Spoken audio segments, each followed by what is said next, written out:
Hello दोस्तों, मैं हूं विहान शुक्ला और आज मैं आया हूं एक नई कहानी के साथ। जिस कहानी को हमें भेजा है रोशनी और अविनाश ने।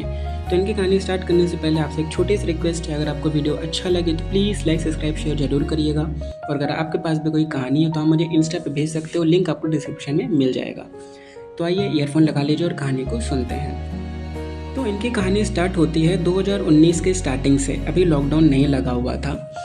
तो रोशनी और अविनाश दोनों लोग अपना अलग अलग फ्लैट ढूंढ रहे थे, बट उस टाइम पे ना रोशनी अविनाश से मिली थी ना अविनाश रोशनी से मिली थी। अभी वो दोनों एक दूसरे को जानते भी नहीं थे। तो ये दोनों एक अच्छा सा फ्लैट ढूंढ रहे थे। तो अविनाश एक फ्लैट देखता है, वहाँ पे वो अच्छा लगता है उसको, सस्ता भी रहता है, तो उस फ्लैट को खरीद लेता है।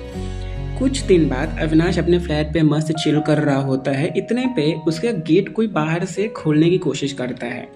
अविनाश ईयरफोन लगाया हुआ रहता है तो उसको ये सारी चीज़ें नहीं पता होती कि क्या आवाज़ें आ रही है क्या कुछ नहीं। इतने में रोशनी गेट खोल के घर के अंदर एंटर करती अपना सामान लगेज लेके।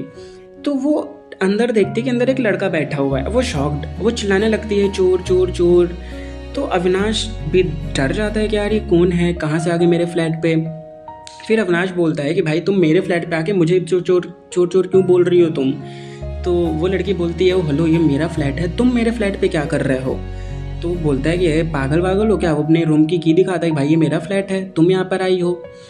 तो वो भी रोशनी भी अपने रूम की दिखाती, भाई देखो ये मेरा फ्लैट है, मैंने इसको खरीदा है। अब वो दोनों भाई शॉक्ड कि एक ही फ्लैट दो अलग अलग इंसान को कैसे मिल गया। अब अविनाश अपना बैठता है सोफे पे।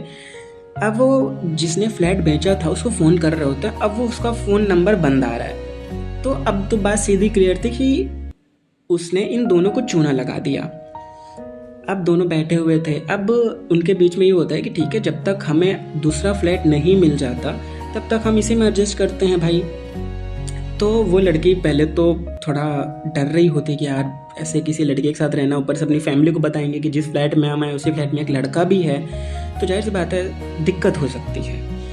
तो रोशनी बोलती है कि अच्छा ठीक है, तुम ज़मीन में सोना, मैं ऊपर सोऊंगी, तुम बाहर बरामदे में सोगे। मतलब उन लोग के बीच में सारी चीज़ें होती हैं। तो अविनाश बोलता है कि भाई देखो मैंने भी पेमेंट किया है, तुमने भी पेमेंट की है, तो मैं ज़मीन में क्यों सो भाई। नहीं मैं तो नहीं सोने वाला, तुम्हें जहाँ पे सोना है सो। तो उनके बीच में मस्त आर्गूमेंट होता है, बढ़िया से उनके बीच में कलेश होता है। फिर रोशनी बहुत ज़्यादा परेशान होती है कि यार उसका अच्छा खासा पैसा खर्च हो चुका होता है और उसको ऐसा फ्लैट मिला होता है। और उस टाइम पे कोरोना के भी केसेस आ रहे थे, तो थोड़ा डर भी रही थी बाहर जाने पे, फिर से फ्लैट वगैरह देखना ढूंढना। तो वो बोलती है कि अच्छा ठीक है, हम लोग अभी कुछ दिन के लिए साथ में रहते हैं, बाद में मैं फ्लैट कहीं पे ढूंढूंगी तो हम अपना चले जाएंगे, शिफ्ट हो जाएंगे, मैं अपना चली जाऊंगी। तो अविनाश बोलते हैं कि ठीक है भाई। तो अब उनके बीच में सारी चीज़ें होती हैं। रोशनी अपना बाहर सोफे पे सोती थी, अविनाश अपना रूम पे सोता था। उनके बीच में कुछ भी मतलब दोस्त वाली हाल चीज़ें भी नहीं थी, वो दोनों एक दूसरे से बहुत कम बात करते थे।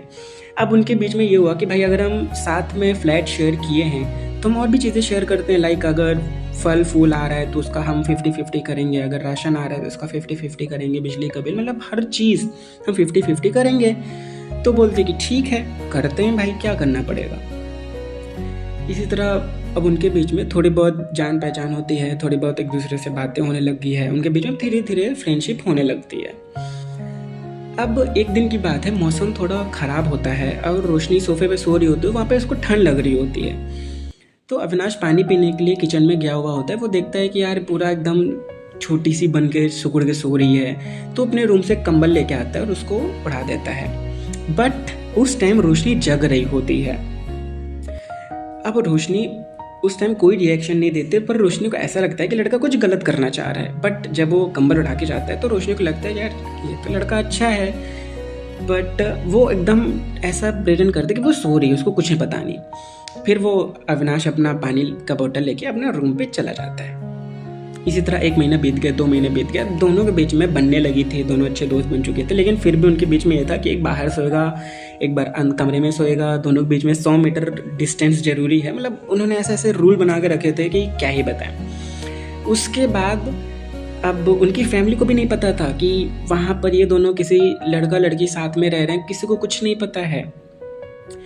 अब इसी तरह 1 महीने बीत गए, 2 महीने बीत गए, 3 महीने बीत गए। अब ये खबर आती है कि भाई लॉकडाउन होने वाला है। अब ये लोग आते हैं रूम पे। अब अविनाश बोलता है अरे कुछ नहीं होगा, ऐसे कैसे लॉकडाउन हो जाएगा, कुछ नहीं होता, बस ये फेक न्यूज़ है। तो रोशनी चीज़ें मान जाते कि हाँ ठीक है, हो सकता है। नहीं तो रोशनी तो भैया अपने घर जाने के लिए तैयार थी, उन्हें पैकिंग भी करके बैठी हुई थी कि अगर ऐसा कुछ सीन होता है तो मैं भाग जाऊंगी। अब जब ये होता है, अविनाश को भी जब ये फील होता है कि नहीं यार लॉकडाउन अब लग सकता है, तो अविनाश भी बोलता है कि यार अब ठीक है, अब चलते हैं, नहीं तो दिक्कत हो जाएगी, यहाँ पे हम कैसे रहेंगे। तो अविनाश मस्त अपना पैकिंग वैकिंग करता है, लेकिन रोशनी की तो पहले से पैकिंग थी। रोशनी अपना सामान उठाती है, लड़की स्टेशन पहुंचती है। स्टेशन पहुंच के देखती भाई इतनी भीड़ कि उसको सीट ही नहीं मिलती, उसको ट्रेन में घुसने तक की जगह नहीं मिलती है।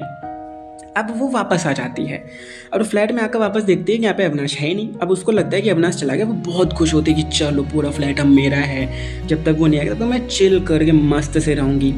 अविनाश स्टेशन गया होता है। अविनाश का भी सेम सीन, उसको भी ट्रेन में पैर रखने तक की जगह नहीं मिलती है। वो भी अपना सामान वामान लेके वापस आ जाता है। वो भी उसका फ़ोन भी चोरी हो जाता है। वो वापस आता है तो आके जैसे गेट खोलता है वो देखता है अरे रोशनी भी नहीं गई, सामने बैठी हुई है वो। अब वो दोनों एक दूसरे को बताते हैं कि यार क्या क्या हुआ है जिस वजह से वो नहीं जा पाए। अविनाश का अलग ही मुंह बना था कि यार मेरा फ़ोन चोरी हो गया, अलग टेंशन। तो वो बोलती है कि यार ठीक है, अब जा तो पाए नहीं है, चलो थोड़ा राशन पानी लेके आते हैं, अगर लॉकडाउन लगेगा तो कैसे बिताएंगे। तो दोनों बाहर जाते हैं, अपना महीने भर का राशन, खाना पीना, काफ़ी चीज़ें, और वो अपना फ़ोन नया खरीद के लाता है। फिर वो दोनों आके अपना जितना भी राशन का सामान है जो ख़राब ना हो उसको अलग रखते हैं, मतलब सारी चीज़ें वो अपना मेंटेन कर रखते हैं। गैस वगैरह मंगाते हैं। अब उनको ये लगता है कि यार लॉकडाउन अगर लगेगा भी तो कितने दिन का लगेगा, 15 दिन 20 दिन, इससे ज़्यादा तो नहीं लग सकता। तो अब लॉकडाउन जैसे ही स्टार्ट हुआ तो वो दोनों की ये था कि ठीक है 15 से 20 दिन से ऊपर जाएगा नहीं, इतना हमारा कट जाएगा। तो अब वो दोनों अपना स्टार्ट कर देते हैं। अब उनके साथ लॉकडाउन में क्या क्या चीज़ें हुई, उन्होंने क्या क्या फेस किया, उनके बीच में चीज़ें कैसे, अट्रैक्शन बढ़ने लगा, वो दोनों एक दूसरे के करीब कैसे आने लगे, ये सारी चीज़ें आपको इसके पार्ट 2 में देखने को मिलेगा। तब तक के लिए टाटा बाय बाय, शुक्रिया।